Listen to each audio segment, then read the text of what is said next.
बुढ़ापा कहानी। इंसान अपना बचपन कभी नहीं भूलता। यही तो वो समय होता है जब वो बिना कुछ सोचे सिर्फ अपनी छोटी सी दुनिया में मस्त रहता है। बारिश का सड़क पर जमा पानी काफी होता है हमारे मन को लुभाने के लिए। छोटी छोटी बातों में बड़ी खुशी मिलती है। ऐसी कई बातें होती है बचपन की जो हमारे मन में बसी रहती है उम्र भर। पेड़ पर से गिरना, साइकिल का टायर, पूरे मोहल्ले में घुमाना, किसी की डांट खाना, स्कूल टीचर, गली मोहल्ले सब बसा रहता है। मैंने 7वीं तक पढ़ाई एक गांव में की। पिताजी की सरकारी नौकरी थी। उसके बाद उनका तबादला किसी शहर में हो गया।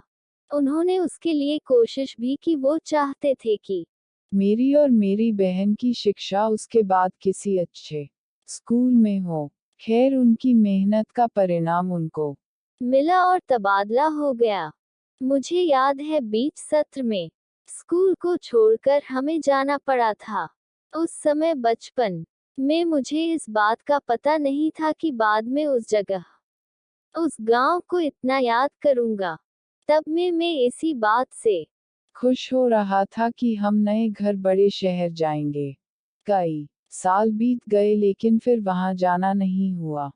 जाते समय पापा और मम्मी ने आस पड़ोस को यह वादा तो किया था कि हम आएंगे मिलेंगे, लेकिन वो कभी हुआ नहीं। आज मैं 20 साल बाद फिर उसी गांव से होकर गुजर रहा था तो मुझसे रहा नहीं गया।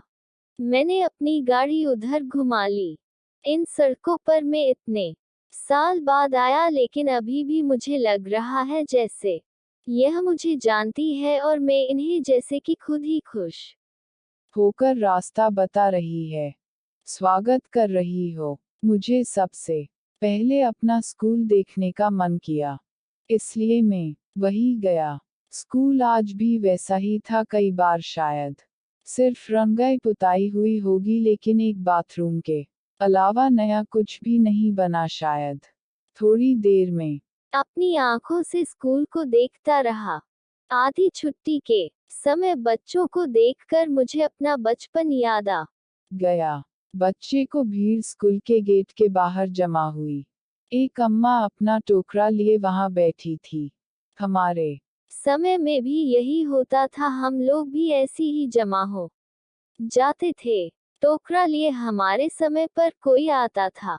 टोकरे में खट्टे मीठे बहुत सी तरह तरह की चीज होती थी। उन्हीं यादों को फिर से एक बार जीने के लिए मैंने भी उस अम्मा के टोकरे से कुछ लेने को सोचा।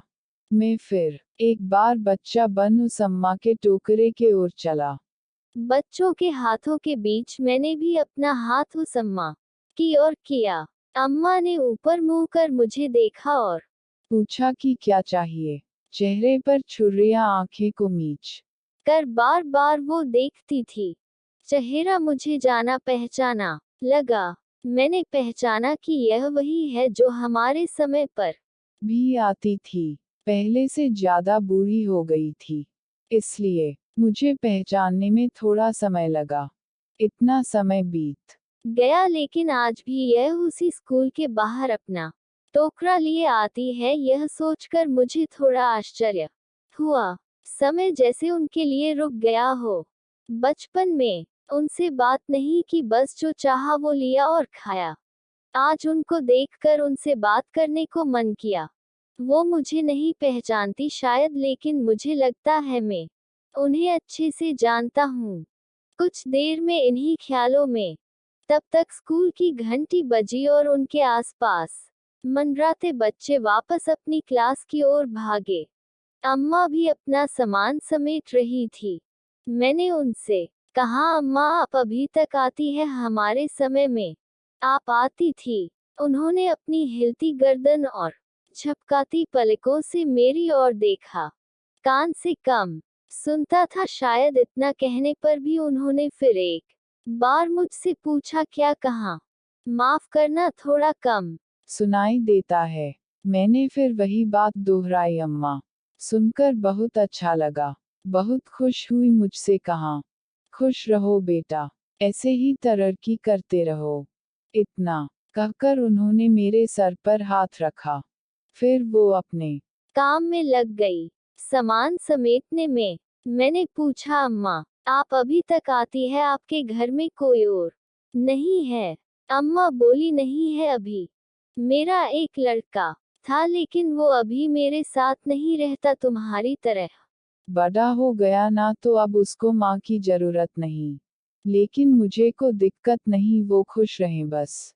मेरे अब दिन ही कितने बचे हैं, और ज्यादा भूख भी नहीं लगती, तो मेरा गुजारा चल जाता है। कभी स्कूल के बाहर, कभी पास के बाजार में, जितना होता है करती हूँ। और फिर यहाँ आती हूँ तो इन बच्चों को देखती हूँ तो मुझे अच्छा लगता है। अपनी बात खत्म करते ही उन्होंने कहा, अच्छा बेटा, खुश रहो। इतना कहकर वो जाने लगी। इस उम्र में उन्हें देखकर मुझे ऐसा लगा कि उन्हें उन्हें कोई उम्मीद नहीं है, ना ही किसी से कोई शिकायत। वो उनके बेटे के बारे में मैंने सोचा कि और पूछूं, लेकिन फिर मैंने यह सोचकर नहीं किया कि क्या पता उन्हें तकलीफ हो। मैंने उन्हें रोका और उन्हें कुछ रुपये देना चाहा। पहली बार उन्होंने बेमन से ना कहा। मुझे पता था उन्हें इसकी जरूरत है। कुछ देर बाद मानी और उनके आंखों से अब आंसू आने लगे। इस उम्र यह सब देखना कितना पीड़ादायक होगा। अगर हमारे माँ बाप हमारे बचपन में हमें ना संभालते। हम बेबस थे, तब शायद कोई बड़ा ही ना हो पाता। लेकिन जब उन्हें जरूरत होती, तब अगर हम ना उनके साथ ना हो, या उन्हें 2 वक्त का खाना भी ना दे सके, तो इससे बड़ी कोई शर्म की बात नहीं। मुझे यह सोच कर सुकून आया कि अच्छा हुआ मैं अपने बचपन के स्कूल गया। मैं कोशिश करता हूँ हर महीने उन्हें कुछ रुपए भिजवाने की। आपको यह कहानी कैसी लगी, हमें कमेंट करके जरूर बताएं। इसी तरह की अच्छी कहानियाँ आप यहाँ पर सुन सकते हैं, और ऐसी ही कहानी सुनने के लिए हमारे चैनल को लाइक और सब्सक्राइब जरूर कीजिए।